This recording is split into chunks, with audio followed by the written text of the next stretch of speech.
मैं डॉक्टर प्रभास गौराई, सहायक प्राध्यापक हिंदी विभाग, सिंहभूम महाविद्यालय चांडिल, कोल्हान विश्वविद्यालय चाईबासा, झारखंड में कार्यरत हूँ। आज मैं स्नातक हिंदी प्रतिष्ठा तृतीय वर्ष सेमेस्टर 5 के अंतर्गत विशेष पत्र DSC 2 खंड ख के बारे में बताऊंगा।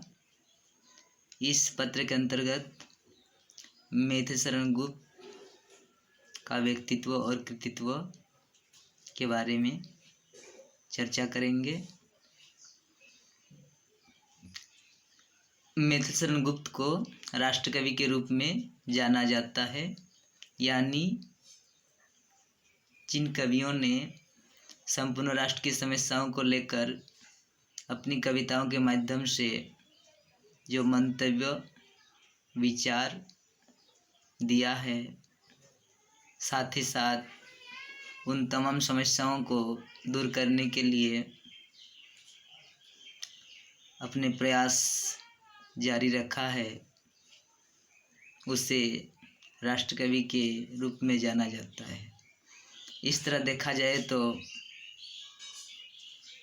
मैथिलीशरण गुप्त को एक राष्ट्रकवि के रूप में जाना जाता है। इनका जन्म 1886 ईस्वी तथा निधन 1964 ईस्वी 64 ईस्वी है। इनका जीवन काल में बहुत कुछ रचनाएं किया है, जिनमें से इन्होंने कुल 2 महाकाव्य और 19 खंडकाव्य लिखा है।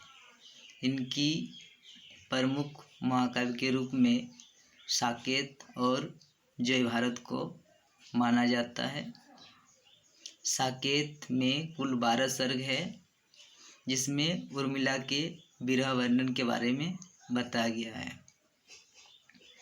इन्होंने पहले ब्रजभाषा में कविता रचना करते थे, लेकिन इन्होंने अपने काव्य गुरु महाप्रसाद द्विवेदी के प्रेरणा से काव्य रचना लिखना शुरू किया और ब्रजभाषा को छोड़कर इन्होंने खड़ी बोली हिंदी भाषा में काव्य रचनाएं शुरू किया। इन्होंने पहले रसिकेंद्र उपनाम से काव्य रचनाएं करते थे और धीरे धीरे उस नाम को छोड़कर इन्होंने खड़ी बोली हिंदी में अपना नाम से ही लिखना शुरू किया। इनकी रचनाओं में खासकर देश की समस्या, समाज की समस्या, नारी समस्या आदि तमाम समस्याओं को दूर करने का संकल्प लिया है। इस तरह इनकी रचनाओं में विशेष प्रयोजन देखा जाता है। इन्होंने नारी की समस्याओं को यशोधरा काव्य के माध्यम से दूर किया है। यशोधरा में नारी की त्याग भावना को दिखाया है। वैसे ही साकेत में भी उर्मिला के माध्यम से नारी की विरह दशा का वर्णन किया है। इन्होंने लक्ष्मण के साथ उर्मिला का जब चित्रकूट में दर्शन हुआ था, उस समय लक्ष्मण डर गए थे कि मुझे काम में अभी बाधा आएगी। तब उर्मिला मन की बात को समझ गई और उन्होंने कही कि मेरे उपवन के हिरन आज बनचारी, मैं बांध न लूँगी तुम्हें तो जो भय भारी। हे लक्ष्मण, कि डरो मत, हम तुमको बंधन में नहीं बांधेंगे, क्योंकि मैं चाहती हूँ कि हमेशा मेरे पतिदेव का कल्याण हो, इसलिए मैं बाधा नहीं डालना चाहती हूँ। इस तरह यशोधरा और सिद्धार्थ के माध्यम से बताया गया है कि भारतीय नारियों में किस तरह अपने पतियों को देश सेवा के लिए, समाज सेवा के लिए अपने को कुर्बान देना चाहती है। इसे दिखाया गया है। जब सिद्धार्थ यशोधरा को छोड़कर चली गई थी और उस समय यशोधरा नारी की मनोभावना को व्यक्त किया है और अपने भारतीय नारियों को सम्मान के साथ बताया है कि किस तरह भारतीय नारियों में त्याग भावना होती है, जिसे इस तरह हम लोग उसको जानते हैं। सिद्धि तो स्वामी गए यह गौरव की बात, पर चोरी चोरी गए यही बड़ी बेघात। सखी हुए मुझसे कहकर जाते, कहो तो मेरे पद में वह बाधा ही पाते। स्वयं सुसज्जित करके क्षण में प्रियतम को प्राणों के पन में, हम ही भेज देती है रण में। छात्र धर्म के नाते सखी हुए मुझसे कहकर जाते। तो इन पंक्तियों के माध्यम से नारी की त्यागमयी भावना का चित्रण किया है कि समाज के प्रति, देश के प्रति नारियों का भी किस तरह सम्मान है, किस तरह त्याग भावना है, इसे दिखाया गया है। अपने पति चले गए, इस पर इनको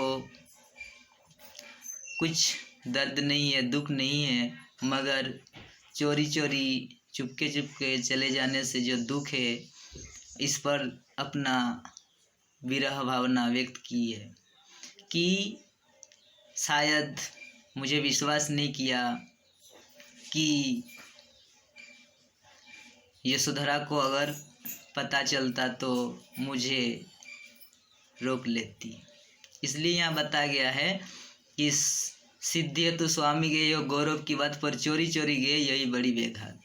कि सिद्धि के लिए, कुछ प्राप्ति के लिए ही पति घर से गए हैं तो ये अच्छी बात है, लेकिन बिना बोल के, बिना बता के चुपके चुपके चले जाना ये अच्छा नहीं लगता है।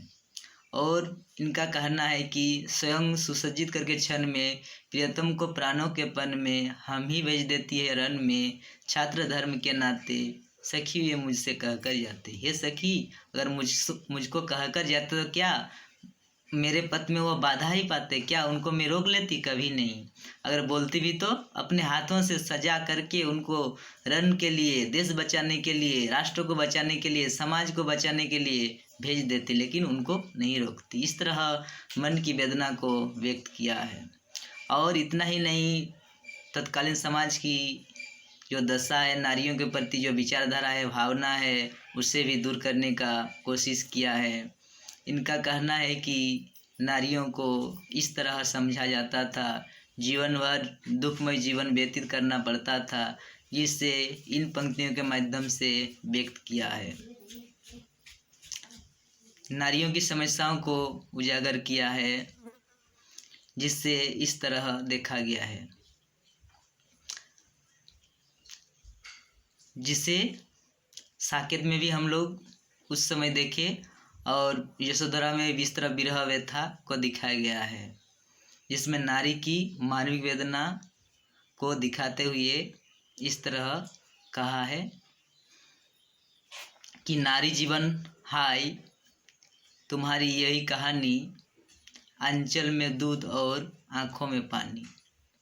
इसमें बताया है कि अबला जीवन हाय तुम्हारी यही कहानी, अंचल में है दूध और आँखों में पानी। तो महिलाओं की सम्मान को देखते हुए ये पंक्ति कहा है।